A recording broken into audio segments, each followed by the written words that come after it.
Mayong buntag kaninong tanan, ilha og sayri ang karaang pulong Cebuano, binisaya nining unang adlaw sa Pebrero 2025, ang karaang pulong nga atong makatunan karong adlaw mo ang pulong nga mahakgong. O ana mo kasabot na ni. Pero mga tiguang kasabot mo ini, pagda padre kutob sa imong mahakgong. Mahakgong. Sa may mahakgong kanang makaya sa imong duha ka kamot. Pananglita na ay kahoy dinhi, sugnod, pinutpot o binugha nga kahoy, unsa may porma og mahakgong. Ining nga naon ako, nga na, kanang mada nga kahoy, magakos na ko sa akong duha ka kamot nga gisumpay ang mga tudlo, mo na mahakgong. Mahakgong means, it refers to your carrying capacity.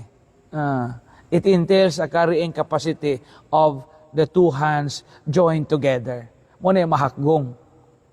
So pananglitan, nakakitay mga manggang hinog ani, prutas, na wa may silupin, way kuan kinta, way sudlanan, way ikubag, mo yun kita ka nga, magdara ko sigon sa akong mahakgong. So inig, ngana ni mo, nakita mga abukado din kanang masud ni mo din nga way sudlanan, maunay mahakgong. Ilha og sayri ang karaang pulong gamitan kay tagsan na tigamit aning karaang pulong, mahakgong.